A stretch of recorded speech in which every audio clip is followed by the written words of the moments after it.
ఈ రోజున doctor BR Ambedkar రాజ్యాంగం రచించినటువంటి రాజ్యాంగ నిర్మాత ప్రపంచ మేధావి అయినటువంటి అంబేద్కర్ మంగళగిరి అంబేద్కర్ విగ్రహం మందు ఈ రోజున బీసీ ఎస్సీ ఎస్టీ మైనార్టీలకు బెస్ట్ అవైలబుల్ స్కూల్స్ను వెంటనే పునరుద్ధరించాలని చెప్పి ఈ మంగళగిరి మాల మహానాడు సోదరులు నిరాహార దీక్ష చేపట్టడం జరిగింది.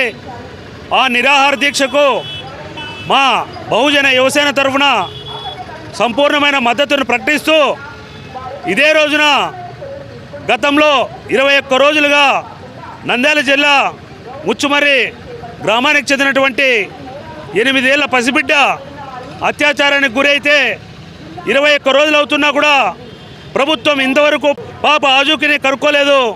దీనికి నిరసనగా మేము కర్నూలు జిల్లాలో, అనంతపురం జిల్లాలో, రాయలసీమ జిల్లాలో ప్రతి ఒక్క చోట నేటికి కూడా ఉద్యమాలు చేస్తున్నాం. ప్రభుత్వానికి నిమ్మకు నీరెత్తినట్టు ప్రభుత్వం ఇంతవరకు కూడా పాప ఆజూకిని కరులు పెట్టలేదు.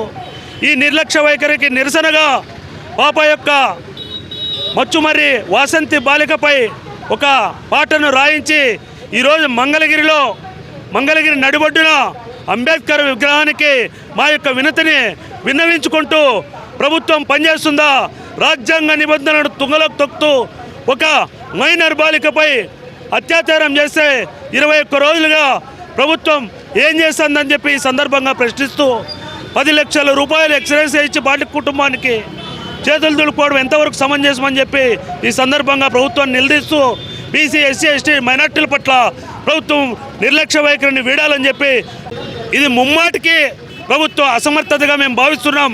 21 రోజులుగా ప్రభుత్వంలో ఉన్నటువంటి పెద్దలైతేనేమి, ప్రభుత్వంలో ఉన్న మంత్రులైతేనేమి 10 రోజుల తర్వాత 10 లక్షల రూపాయలు పరిహారం ప్రకటించి జిల్లా కలెక్టర్ ద్వారా పరిహారం ఇప్పించి ఇంతవరకు బాలిక ఆజూకి కనుక్కోలేదంటే ఈ ఒక్క బాలిక విషయమే కాదు, రాష్ట్రంలో ఈ విజయనగరంలో 13 నెలల చిన్నారిపై ఒక కామాంధుడు కాటు వేస్తే ఇంతవరకు వారిపై చర్యలు తీసుకోలే.